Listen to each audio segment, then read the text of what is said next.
I was up there with the founder for 20 minutes of his 45-minute speech talking about Daniel Craig 007 and how he's going to purchase from our website. I think that's the biggest buzzkill for any brand. I think nothing will kill a brand quicker than that interaction. So what I realized 10 years ago, China was so far ahead of us. They had skipped e-commerce and they moved to mobile commerce so early on. Welcome to Add to Cart, Australia's leading e-commerce podcast that express delivers all you need to know in the fast-moving world of online retail. Here's your host, Bushy. From flipping car parts on eBay to building a global e-commerce machine, today's guest has mastered the art of scaling, automation, and turning marketplaces into a multi-million-dollar growth engine. Welcome to another episode of Add to Cart. My name is Bushy, joining you from the land of the terrible people here in Brisbane, Australia. Today, I am joined by Jason Konchemski, CEO of Speedmaster, a family-run business turned global powerhouse. What started in a garage 45 years ago now ships millions of car parts to over 210 countries, and it's all powered by cutting-edge automation and marketplaces. Jason has been selling online since 1999, and he spent the last 2 decades perfecting e-commerce, logistics, and scale. In this episode, he reveals how Speedmaster processes orders with just 10 seconds of human handling. He tells us how Amazon and eBay fit into the modern marketplace strategy and why he's still betting on bricks and mortar, even in an AI-driven world. If you are scaling a product-based business, navigating the chaos of global e-commerce, or are just a bit of a rev head, this chat is for you. A quick heads up, my free weekly e-commerce newsletter drops every Tuesday. I break down one must-know industry trend, plus share 5 game-changing e-commerce stories, all in a quick, no-fluff email. Sign up for free at addtocart.com.au/subscribe. All right, a huge thanks to our partners at Shopify and Klaviyo for supporting this episode and for supporting our podcast. Now, let's hit the road, get into my chat with Jason Konchemski from Speedmaster. Jason, welcome to Add to Cart. Great to have you here. Thanks for having me. Mate, I remember, I think it was my very first online retailer. It could have been, 12 years ago now. You were on stage speaking, and I remember just being blown away by how passionate you were about eCom at that time. And you were doing some pretty incredible things back then. Has that passion, has it kept up? It has.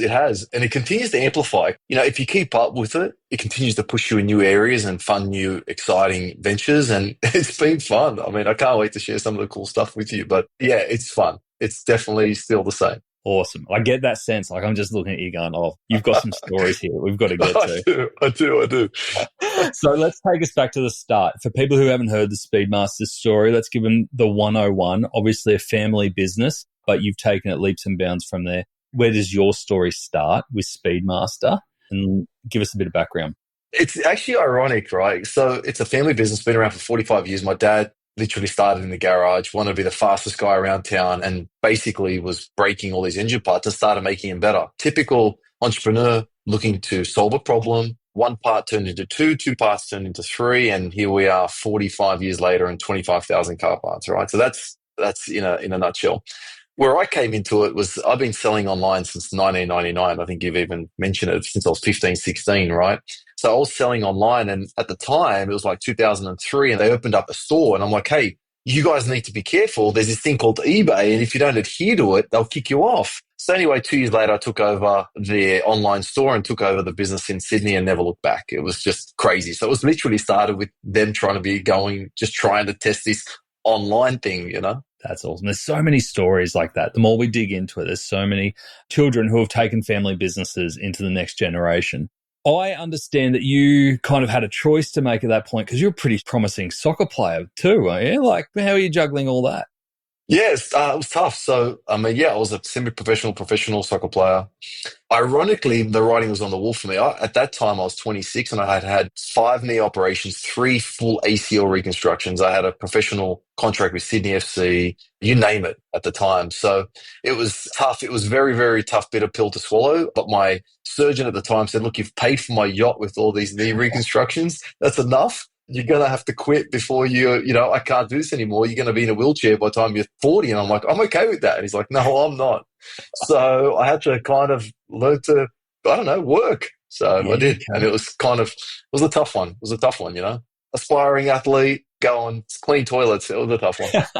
Well, there you go. From aspiring athlete to sitting in front of a computer all day. How lucky are you? Yeah, yeah, 100%. Can't complain. Do you share your dad's passion for cars? Like, obviously, you have a passion for business and a passion for e-commerce. Did you always have a passion for cars as well? It's probably, I love building things. So I have a passion for the way it works, the parts and all the rest. So I have a passion to drive them fast and blow them up like he did? Probably not. But yeah, it's a different feeling for sure. But I love the mechanics behind them. I think that's, even with e-commerce, plugging things together, making them work, making them better. So I definitely think that, his passion was to go fast. I like making things better for sure. So we share that passion, definitely. Even in the Konchevsky household, we all share that passion of trying to make things better, So I think that's where it comes from. But yeah, I don't have an aspiration to go down and be the fastest guy around town. That for sure is not my my natural being.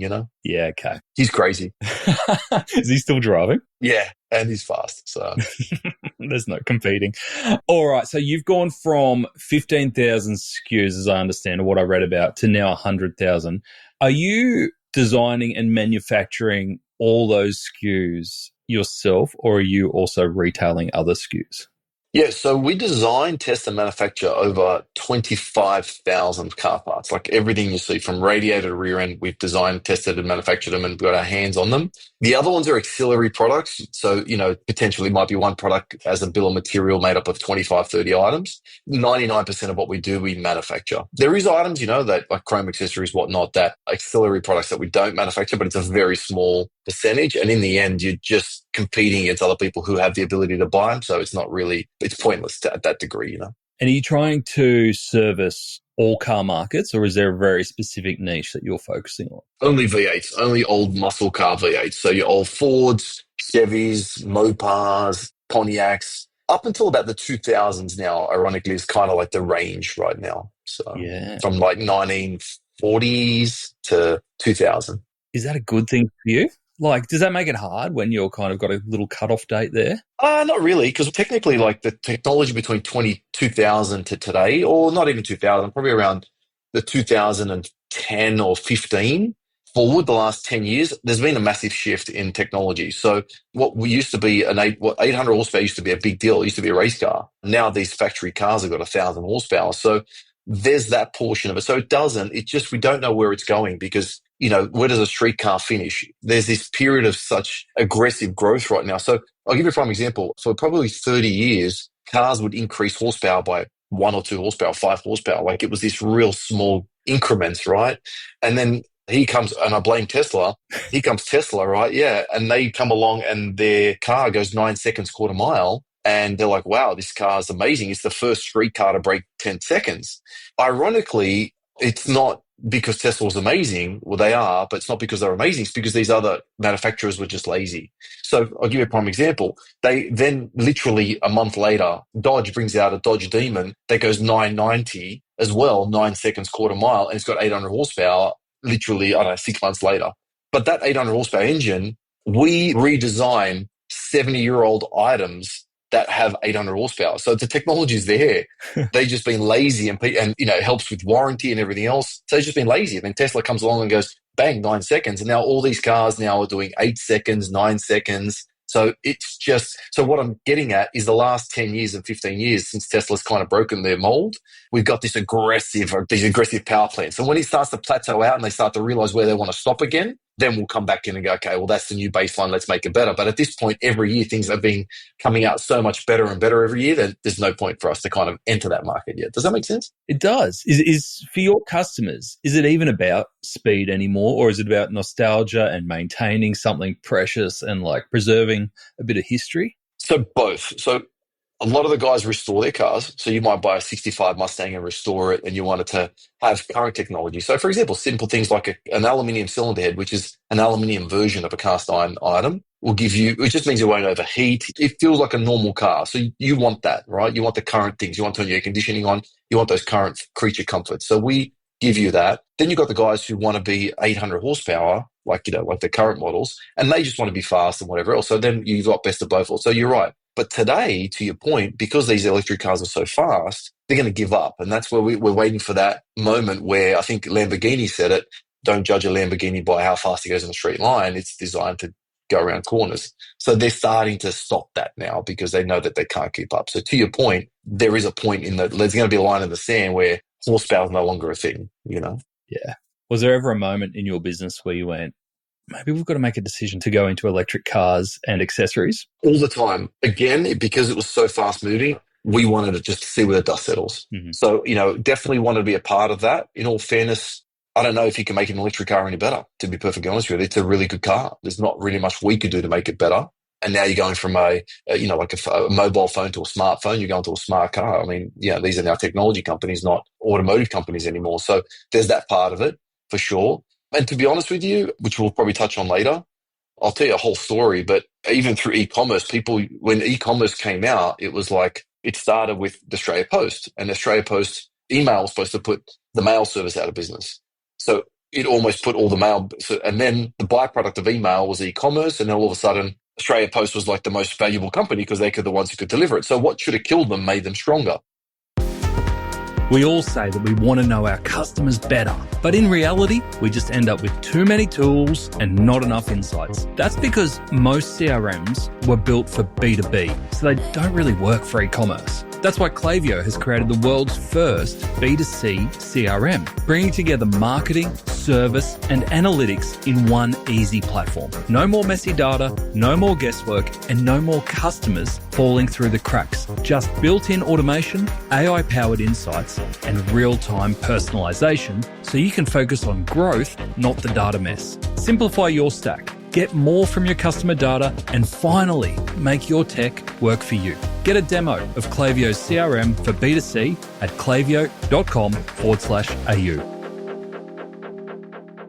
So the byproduct is always what I'm interested in. So to your point, I'm waiting for the byproduct of electric cars. And I think there's this coexistence. So for example, I don't know if you remember when I started, or 20 years ago, e-commerce was supposed to put us all out of business. All bricks and mortar. It was supposed to be like the end of the world. And when I saw electric cars, I kind of got the same feeling as e-commerce. And I had the same feeling then as I do now, which is I think they end up coexisting. I think the companies, they coexist. So, for example, e-commerce was on such a burn that all bricks and mortar were scared. And then you'll find out the ones that did it best are the ones who are clicks and mortar, the bricks and mortar who have an e-commerce. And then e-commerce stopped becoming a competitive advantage. And now e-commerce is just part of your everyday business. Right. So I think the two who can match them together. And so that's where I'm at with this business, where I'm like, let's just see where it goes. Let's see where that goes. And then they're going to coexist. And ironically, literally in the last 3 or 4 months, it's all the dust is starting to settle and they're starting to coexist. Everyone's pulling back from electric cars. I think Ford, GM, Porsche just pulled their electric cars as well. So they're all pulling back. I didn't realize that. Just all this is just recent. So they're all pulling back from electric cars, saying they're getting crushed. But I think Tesla is going to continue to burn through and be an amazing option, so much so that it might be the only option, but so much so that they're going to coexist and they're going to be two awesome entities, if that's my personal opinion. Yeah, that makes sense. This is a risky statement because you could just end the interview right now, but I bought a Tesla about 5 years ago. and I honestly, apart from a new set of tires and a new battery, I haven't spent a cent on it. Compared to other cars, it's just a different model altogether. So I think it makes a lot of sense around what you're saying around your business model is like, let's not upturn this because it's a totally different game over here at the moment. Let's keep playing our game really well. And in all fairness, I don't even like that Tesla is, I know this is going completely away from the conversation, but I don't even like that people compare a Tesla to an electric car. Tesla's not an electric car. So electric cars are an electric version of a car. And I hate those cars. Tesla is a completely different animal. It self-drives. It is literally the smartest car I've ever driven and probably one of the best cars I've ever driven because it's actually a smart car. So, these other cars are literally, it's like a Porsche with electric motor as opposed to a petrol-powered motor. So you get in, it still feels like it's just a one-for-one swap. You know what I mean? So one day Elon might sell all that technology to petrol-powered cars and they self-drive and then they're going to be just as good. You know what I mean? So they're two different arguments if you ask me personally, but yeah. Yeah. That makes a lot of sense. All right, we should talk some e-commerce. So my background is super cheap auto. So I spent 6 years there and I understand how complicated the auto industry can be, especially when you're in the part of the world because the catalogs are just crazy to keep up with, and there's no central repository of anything, and you're constantly playing with data to make sure that customers are getting what they need. I mentioned that we've got 100,000 SKUs there. You're selling to how many countries now? Almost all of them. I think last Black Friday, I can't believe it, but the places our stuff was shipped, I'm like, I didn't even know we're on the map. So I think there's like over 210 locations. If I show you the Google Analytics, you'll fall off your chair. You'll be like, why is someone in Zambia buying your car parts? I'm like, I don't know. There might be, I don't know. I don't know what they're building, but they're definitely running away from someone very fast. And they need speed Yes, for running. they do. Yes, they do. The other complication that I saw for you is obviously marketplaces. You have a presence in marketplaces that we'll touch on later. Tell me, from someone who's been doing this for so long and seems to have mastered it, you've got a beautiful experience online. Thank you. What are the challenges for you? What's the unique challenges in car parts that people in other verticals, whether that be fashion, whether that be grocery, etc., and selling online, may not realize that's unique to auto? Oh, I mean, if you're a super cheap, So ironically, one part, for example, like we supply AutoZone. So for example, just on a measly 3,500 SKUs that we offer them, there is over 2 million data points of fitment. So that could fit 2 million different applications. So when you talk about complexity, it's insane. I don't think there's anything else on e-commerce that would have that much complexity. I'm pretty sure there isn't anything else. I don't think I can think of anything else that has that much complexity. Yeah. So to kind of master that online, to be able to offer an item that fits all these different cars and different makes and models, and to get all that right is impossible. But, I think to your point, how do we do it? And I'll keep saying the same thing like a broken record, and it's your job to keep making me say something different. But there's standards and processes, and we set and forget. So in the past, we would do it later, and then guess what? Later never comes. And so in this situation moving forward, the reason why we scaled so aggressively in the last 10 years globally, because we set, or Eric, head of our IT, he set a standard saying, we're going to set and forget. It happens. And I don't care how long it takes. I'm not going to stop until it's done, because I'm not going back. And at the time, what we've realized is an internal saying, it's either hard at the start and easy at the end, or it's easy at the start and hard at the end. And I guess if you go into that, I think that's the thing, if you go into this process with that ethos, I think, it's definitely a positive, because I don't know, you want to fail fast, but at the end of the day, I think you'll continue to fail. It's really strange. I believe in failing fast, but there is this portion that you will fail if you don't set and forget. Can you give us an example of the last time you've had to make that decision around setting and forgetting? Because I love that. You'll either fail at the start or at the end. Yeah. There's a choice to be made. Do you remember any time that's come up recently that you're like, yeah, we had to make that call, whether we actually just stop everything else and buckle down and just fix the problem right now so it doesn't bite us in the ass later?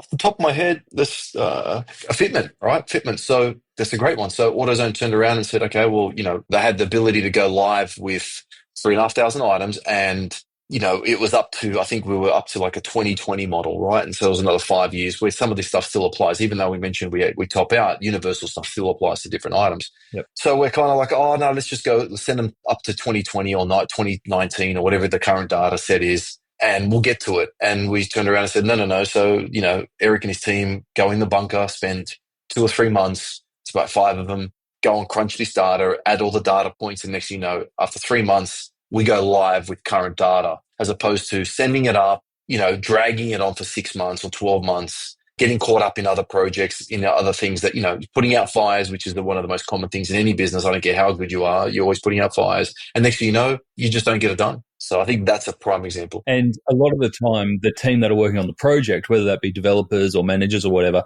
actually don't see the fires that happen because they hit customer service or teams on the retail floor or whatever. That's where the fire is, and it's just hitting a different team and they think it's done, it's fixed. So true. And then you run the risk of someone buying an item in that 5-year range, getting the wrong item, and then, like a negative spiral of, activating probably 6 or 7 departments of the business. And we'll touch on our automation, how easy it is for something to be sold.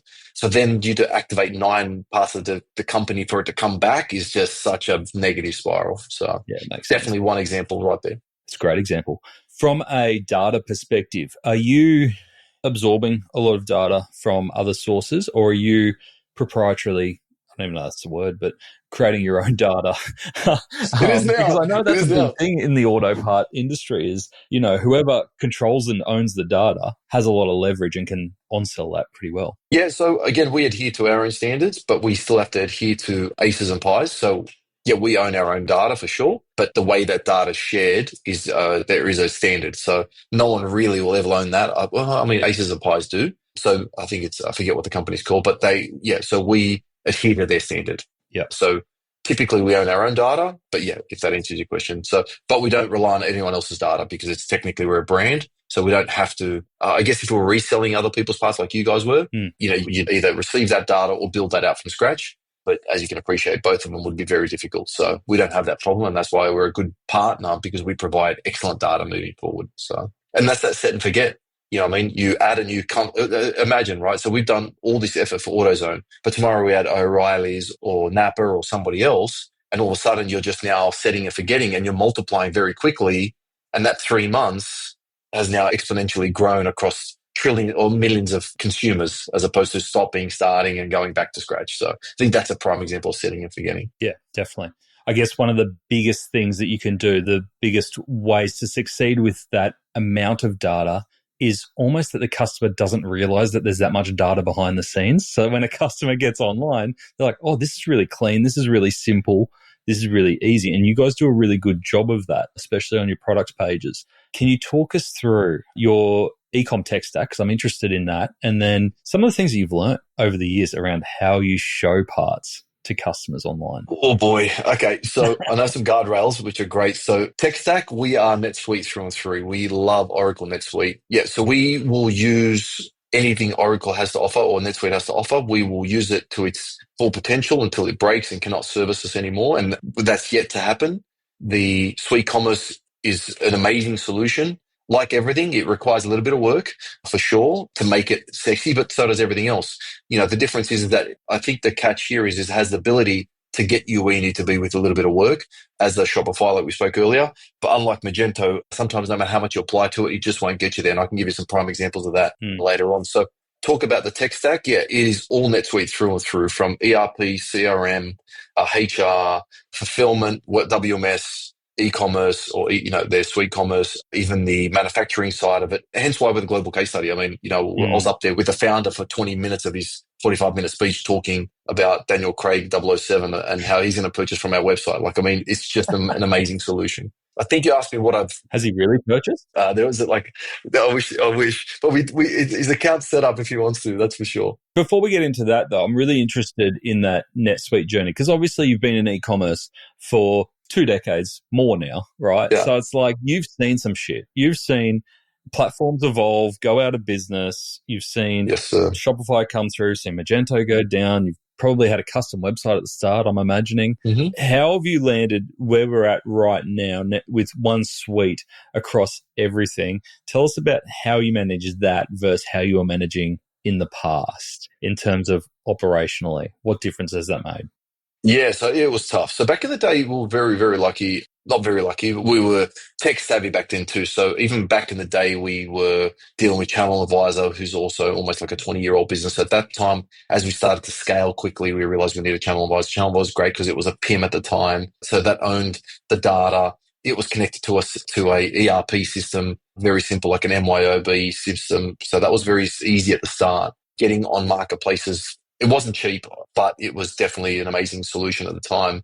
Where it got tricky was when we moved to SAP and then we had to basically build our own website. And SAP, and at the time, Magento was the one that people chose. And that was tough. Magento was really bad. SAP was really bad. We had to build a purpose-built connector. It was a local server, so there was no way to actually natively connect it to. We had to build a connector from scratch that didn't exist. Then you find out that Magento wants to be a center of truth. SAP has to be a center of truth. So now you're fighting for images. Magento wants to be a center of truth for parts. And it was just a nightmare. So getting a center of truth was very, very difficult on that front. Getting to that position, because I could imagine some of the conversations at that point where you're like, this is just doing my head in. Like it would get pretty heated, I imagine. Was it a case of the software not doing what you were sold? Or is it a case of you guys not doing your due diligence or architecture? How would you get to that point? Definitely both. One thing you'll find, and I don't think anyone's perfect at this, is not every salesman knows what they're selling. Mm. I don't think they all know.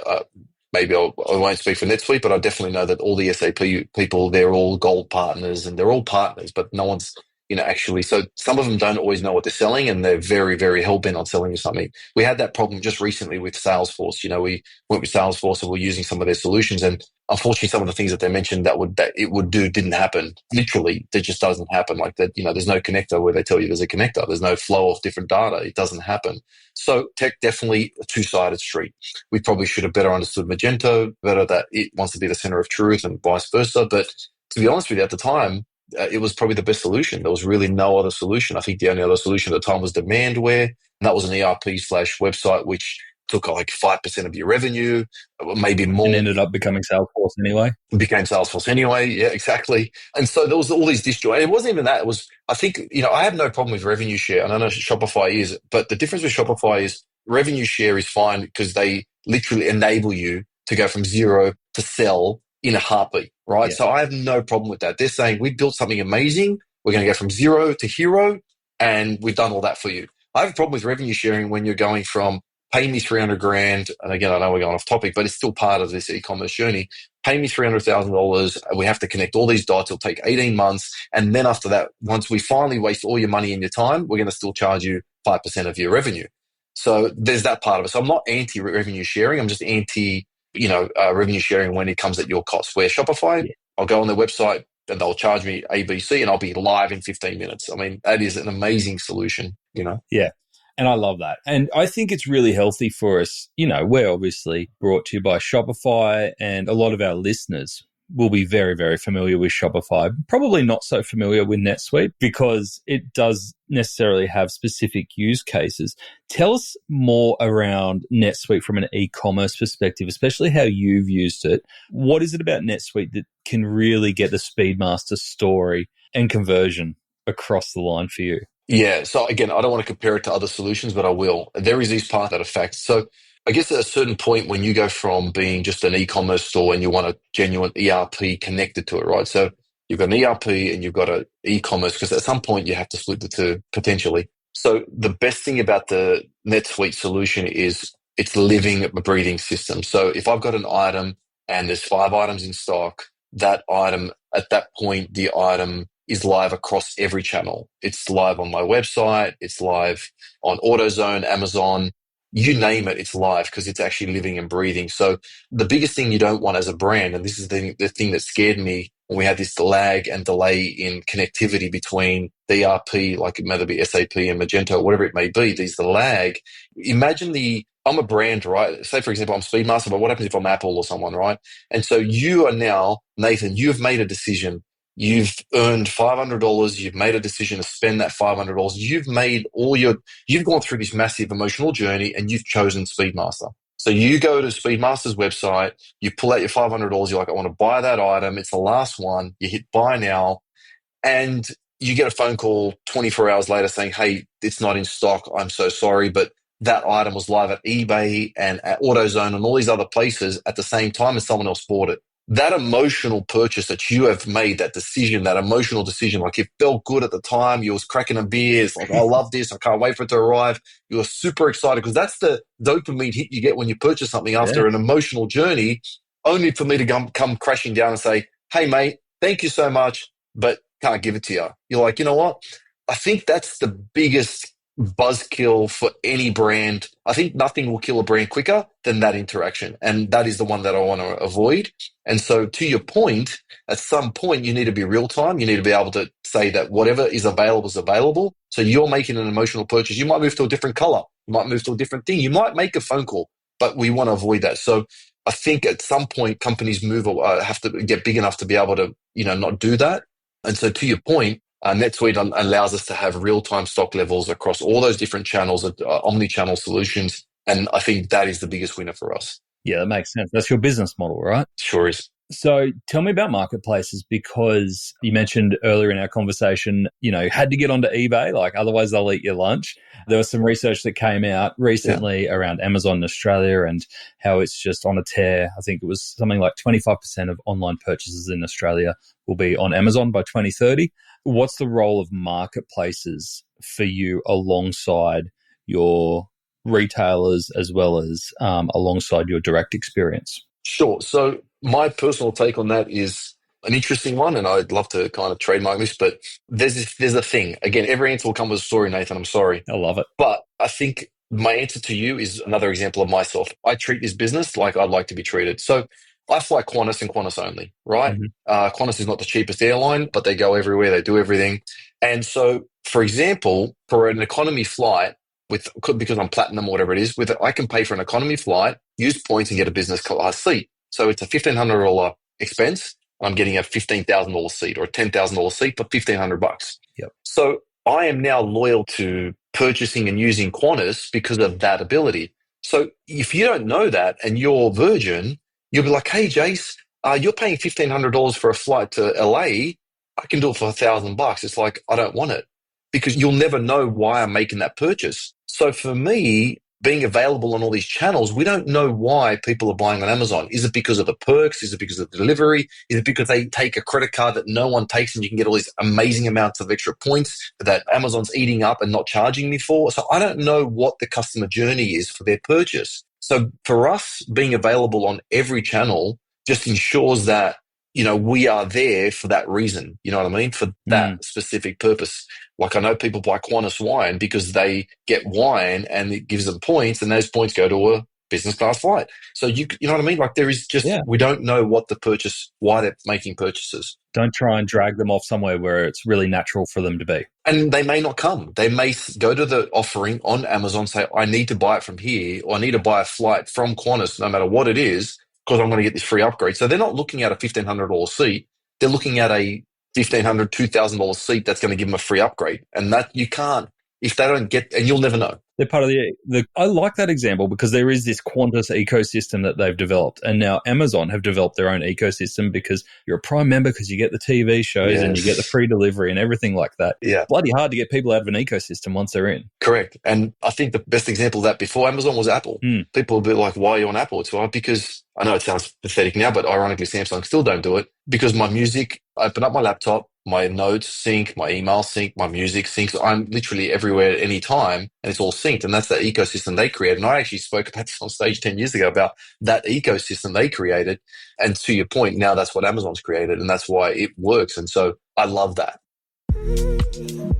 You're scaling fast, but is your platform keeping up? With Shopify, efficiency isn't just a buzzword, it's built in, reducing costs at every stage from implementation to daily operations and long-term growth. That means no hidden fees or unnecessary complexity, just one powerful platform that streamlines operations, lowers total cost of ownership, and maximizes revenue. And when efficiency is optimized, conversions follow. With ShopPay, customers check out up to 50% faster. That's why Shopify has the world's best converting checkout, turning more clicks into customers and more revenue into growth. Cut costs, reduce friction, and scale smarter with Shopify. Visit Shopify for Enterprise to learn more. I'm not anti any of that because we don't know why the customer's making that purchase from that location. So makes sense. Yeah, again, plenty of stories, man. And is eBay still significant for you? Yeah, so great question. eBay, I think parts and accessories is the number one driver for success on eBay. Ironically, Amazon is, like everything else, is really well filtered and really well organized, actually really well organized. And eBay is quite not. But there is something about parts and accessories on eBay that is it's a driving growth factor. So I don't know if it's just the demographic of old men or car buffs that they want to buy off eBay. They want to just type it in and search. It may be because it's unstructured. There might be items there that they like fenders and whatnot that they're looking for alongside the new parts. So definitely eBay's still a big player for us in parts and accessories. Probably not, I can't speak on other categories for sure. It's still got that trading post feel, doesn't it? It sure does. Yeah. They never went past that, did they? I'd love to get your thoughts around the role of automation and AI. You mentioned automation earlier, and I can see how important it is for your business when you're dealing with so many SKUs. 5 million, is it 5 million orders every year? 5 million products every year? Shipped, yeah, at least, yeah. Crazy numbers to over 200 countries. How do you see AI impacting what you're doing at Speedmaster? So first one was automation, then the AI. So definitely on the automation front, I'll give you a prime example of how NetSuite's enabled us. Nathan, you can go to AutoZone right now in America, place an order, and that order will go through our entire system. And the only human interaction for that order is 10 seconds of handling and 4 clicks of a button. So it's item location, item conveyor. It's done. 10 seconds of handling goes in the conveyor system. That goes around the facility, gets a barcode, and goes in the truck. It's done. It's finished. 10 seconds of handling. Now, you might argue, well, Amazon's already got it worked out, blah, blah, blah. Your humans are still walking in your facility. The difference between us walking and Amazon's humans not walking is Kiva comes to the human. It's one human, scans the item, puts it on the tote, because I've been to their one in Seattle, and he goes all the way around the facility. A second human grabs it, checks it, gives it to a third human, and that third human packs it and sends it. So it's still touched and handled by 3 humans, even though the humans aren't moving. For us, the humans are moving, but to a package, but then from then on out, it's never handled. We don't even have keyboards in our facility. There's no keyboards or anything in our facility, yeah. So your order will only be, like, no one sees anything. It's 4 clicks of a button and it's out the door. No human interactivity. So, and have you guys created that automation from scratch to suit the purpose of your business, or have you kind of taken on what's already out there? Nope, completely built from scratch. Again, any other solution still needs 2 or 3 points of interactivity. And then so much so that I didn't add to this in the end, but it checks the weights and dimensions for any inconsistencies, just in case someone put a wrong item on the belt. And then last but not least, it also rate shops within nanoseconds up to 60 different carriers to get the best carrier price. So at that rate, we can ship out like 1,800 items an hour on that machine, and it's still rate shopping for the best shopping rates. Yeah. Which is pretty incredible, because you'd have a good mix of dangerous goods, bulky goods, all sorts of different stuff coming through those 1,800, right? Correct. So it's really good. It's beautiful, actually. Okay. As for AI, we're applying it all the time. Again, early adopters. The good thing about NetSuite is it actually has native AI inside the way it's crunching data and numbers. Ironically, it may help us make decisions faster, but the way that it already works, it's a living, breathing system. So it's already, like, the dashboard's already set up to basically give you that data. So in some sense, AI is already a kind of a factor in NetSuite. Well, I know when they're talking about, hey, AI is going to be added to NetSuite, and they're talking about how it's working, it's already kind of working in that fashion because it's punching the data. So yeah, on that front, on automation, that's definitely, I know you mentioned analytics chatbots. So we've applied AI in our call center. So basically, it's pretty sick. Actually, it's really crazy. You're going to laugh. So basically, what the AI does is listens to a phone call, and Eric just rolled this out probably 6 months ago. It's pretty epic. So it listens to the phone call, could be 20 minutes. AI will give you a summary. It'll listen to the tone of the conversation. And if it thinks that it's not happy with the way that the conversation went, it'll automatically flag on the manager's dashboard for it to be listened to, and maybe speak to the rep that, kind of didn't give the right customer service. That's awesome. So now, instead of listening to random conversations or waiting for a survey from someone to say how I wasn't happy, or an email, automatically we're getting this feedback. And now, ironically, the customer service training has had to increase, because it's like, hey, be mindful, this wasn't this or this wasn't that. So AI is handling it in that fashion. So it's pretty epic, man. That's cool. Set up an alert for when a James Bond calls through. Hey, when that phone call comes, get onto it. Get onto it. That's what I'm saying. Can you imagine? It'd be like, alarm bells, through the whole facility. It'd be epic. That's awesome. Jason, I'm really keen to get your perspective, because I know that you spend your time between the US and Australia now. What are you noticing in the US, especially in e-commerce, that we're not doing in Australia?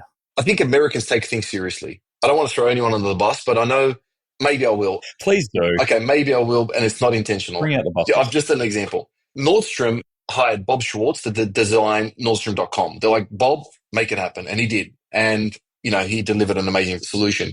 I think Maya and other people are looking for already like a solution like Marketplace, which is an amazing solution, and they're killing it, they're crushing it, but they're kind of looking for a third-party solution to solve it. It's like, I don't know. I just wish that some of these bigger companies would take it upon themselves, like Kogan and maybe, I don't know, who else is, what's that other one? Temple & Webster, for example. Yep. They took it upon themselves to go, no, we're going to work this out. We're going to work out e-commerce. We're going to take it on. whoever's important whoever's getting paid a lot of money, because a lot of these people I want them to work it out. I don't want them to go out and pay someone else to work it out. And then it's just, you know what I mean? So Yeah. I think the difference between the Americans and Australia is they're not looking for a silver bullet. They're saying that, we just need to solve this problem and at whatever it costs. Look at Walmart. Walmart went out and created their own marketplace. And now, whether it's successful or not, I'm not sure. But what I can tell you is they decided we're going to go and build out a Walmart marketplace to compete with Amazon, eBay, and whoever else. Good luck with that. But at least they attempted it directly head to head. So maybe that's one thing that goes unnoticed. It also says something about risk appetites, doesn't it? Because if you look at, some of the examples, the Myers of the world probably haven't taken enough risk in the last 5 years, especially since COVID, where we all got shook. Yes. You can see the ones who have actually taken that one, oh, yeah, we do need to play catch-up, or we need to move fast, and those who haven't taken the opportunity. Great point.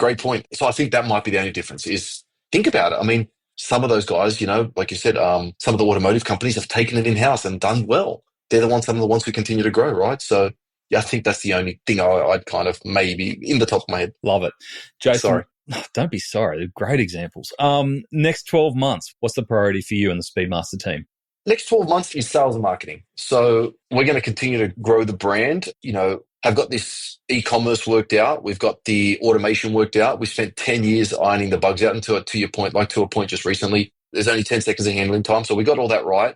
Now it's traditional methods. We're going back to the bricks and mortar, going back to basics. Boots on the ground. We've got a 53-foot, now we've got a 56-foot truck and trailer that will go out there on the road with a big sign, a big banner, cruising around America. And it'll be out there. Yeah, it's epic. It'll be out there. Parts will be on display and really going back and looking at feeling and touching. And so, oh man, I've got this cool story, but I'll probably run out of time. But so they're going to look and feel and touch it. And then while they're there, we'll add a little layer of technology. There's a QR code, scan it. Oh, cool. There's a video. Let's watch it. So then they can actually have the interactivity on the item. So now you're kind of bringing a little bit of legacy where they look and feel. And then maybe, so you're an old guy, you're 60, you're kind of almost pretty tech savvy, got a phone. You can now look and feel and touch it. And then if you happen to have the appetite to go one step further, maybe one of our reps come across and says, hey, while you're here, let me scan this QR code. And then it brings up a beautiful video of someone, using it. So I think blending that technology, again, like we said earlier, clicks and mortar in a traditional method is where we're going next for the next 12 to 24, maybe 36 months or moving forward. But that's our focus right now, is to kind of get really down and dirty and really get these people to touch it and feel it. I've got a cool story about Shanghai markets, which I'll probably, if we have time, I'll share with you later. But no, let's do it. Let's do it. You sure? Okay. If you've got time, I've got time. No, I got time.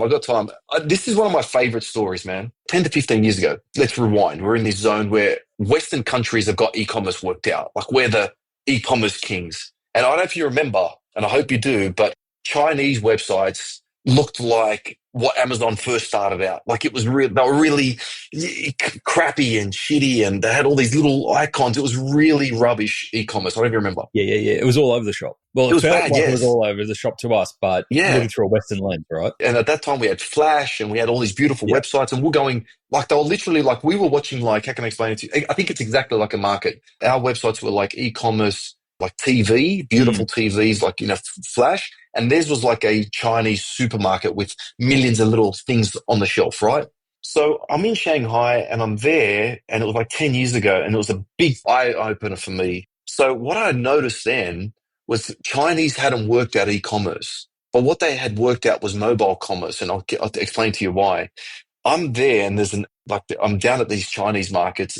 Don't tell anyone, but I got a suit and everything done for like $200. It was amazing, custom-made suit, epic. Oh my God. You're always looking sharp. Don't worry about that. This is why. So I'm there, and the guy's like, yep, I'll have this done for you tomorrow. Custom made, $200, whatever it is. I'm like, beautiful.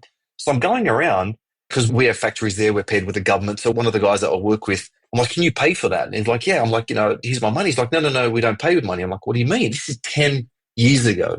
He's like, no, we use WeChat Pay. We pay. I'm like, what are you talking about? So every person, 80-year-old man, 80-year-old lady, all these people look like they just came from a village, didn't look like they had any idea what technology was. If you said website, they'd be like, what's a website? they had completely missed e-commerce, but what they didn't miss and what they were ahead of us was mobile commerce. So it's like, scan it. So anyway, he'd scan it and he'd be like $200. We pay, hit the enter button, and then ding on this guy's phone, it'd be like $200, happy days. So what I'd realized 10 years ago, China was so far ahead of us. They had skipped e-commerce and they moved to mobile commerce so early on. And I guess what I was getting at with that was, like just when you say we are so entrenched in that traditional commerce that these guys had moved far ahead. So I guess it was just a really, key moment for me saying business is different. It can be handled differently. And now, if you notice, Elon Musk is bringing all that back to X. He's bringing all that stuff. And ironically, he's literally, 15 years later, 20 years later, he's building X of the X that I used in China 20 years ago. So it's really crazy how that mobile commerce is pretty strong. So yeah, next 12 months outside of that, it might be something there. I love it. And it also, there's a lesson in there as well, because obviously we've seen the Temus and the Sheins come into e-commerce. Yes. And that experience is not like a marketplace experience that we would expect, but how quick we are to adapt to it. You know what I mean?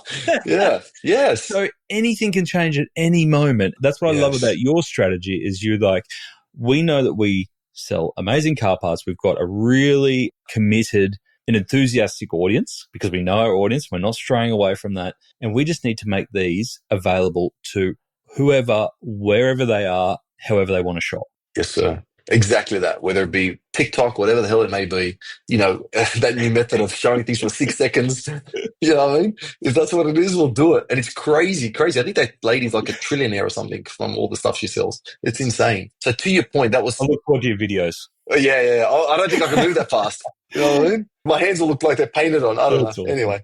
But it's just crazy. It's crazy. So all I'm saying is don't be narrow-minded, be open-minded, because you just don't know, man. You don't know. So, yeah. Great advice, It was Jason. interesting. It was a big one for me. I love it. Thank you so much. Oh, yeah. No problem. If people want to know more about Speedmaster and keep up with what you're doing, what's the best way for them to go about that? Yeah, sure. I don't know, the typical methods, follow us on LinkedIn. Again, they are segregated messages. So LinkedIn is more of a business message.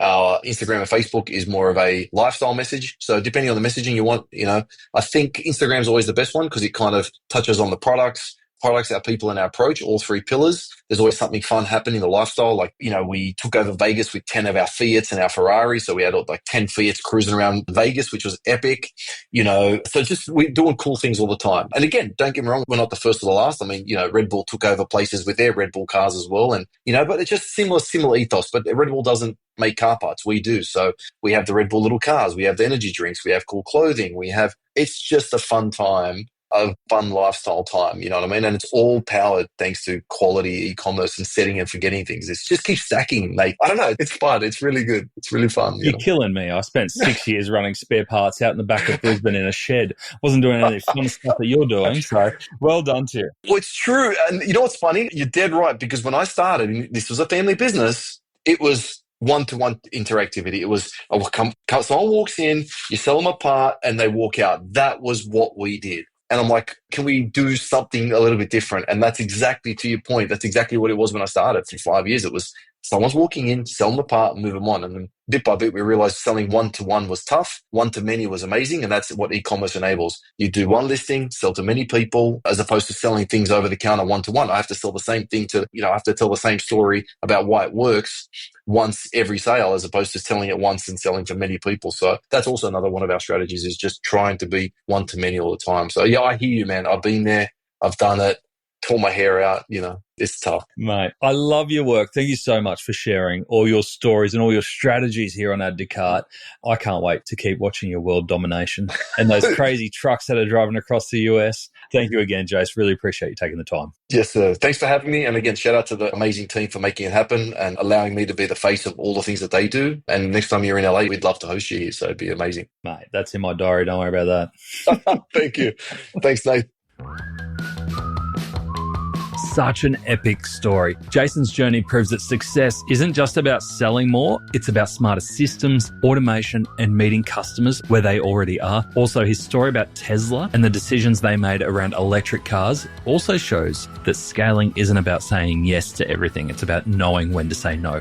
All right, there is so much out of that chat. Here are my top 3 takeaways. Number 1, fix your product data before you go to scale. Speedmaster didn't just upload SKUs and hope for the best. They spent months cleaning and structuring product fitment data, and it had a huge payoff. They now have seamless marketplace integrations into global marketplaces such as AutoZone. They have fewer customer service headaches from incorrect orders, and they've got scalability without constant firefighting. That all came down to having the right product data in place. If you are selling on marketplaces such as Amazon, eBay, even the iconic, audit your product data before you launch. Make sure product descriptions, specs, and images are correct before scaling. Future you will thank you. Number 2, be everywhere your customers already shop. Speedmaster has a beautiful website, but it doesn't just rely on the website. They're on Amazon, eBay, AutoZone, and more. Why? Because their customers will shop wherever is easiest for them. And that could be whether it's due to loyalty programs, faster shipping and returns, buy now, pay later options, or even just habits, what platform they're used to going onto to search for their car parts. So instead of fighting customer habits, audit your sales channels. Could marketplaces, comparison shopping engines, maybe even a wholesale play complement your D2C efforts? Test new channels without cannibalizing your core business by being where your customers already shop. Number 3, physical presence still has a place if done right. Even with an ultra successful and a super honed e-commerce operation, Speedmaster invests in physical experiences, from car meetups and pop-ups to a 56-foot branded truck touring Australia. They're not just selling parts, they're building a brand community. So if you're purely online, ask yourself how customers are experiencing you in the real world. Could pop-ups, retail partnerships, or showrooms help customers experience your product? Could in-person events boost loyalty and word of mouth? Could a click and collect option, even if it's not your own stores, drive more sales? Lots to think about there in that episode. Jason is a force to be reckoned with, and I love what he's doing with Speedmaster. If you enjoyed this episode, please share it with a friend or a colleague who would benefit, especially ones that are moving into marketplaces. And if you are feeling generous, leave us a review on Spotify or Apple Podcasts. As always, a huge thanks to our sponsors, Shopify and Klaviyo, for helping e-commerce brands scale smarter and to help us keep learning every day. See you next time. Thanks for joining us today on Add to Cart. To listen to all our e-commerce conversations, now in the hundreds, you can head on over to addtocart.com.au. There, you can also join up to our free private Slack community to share e-commerce ideas, tips, and questions with other listeners. You can also subscribe to the Add to Cart weekly newsletter and browse some of the video highlights from our chats. There is a lot there. That's addtocart.com.au. And if I can ask you one thing before you go, if you enjoyed today's episode, make sure you share it with a friend or a colleague who could benefit, or leave us a review. It really makes a difference. Thanks again for listening, and until next time, keep those customers adding to cart.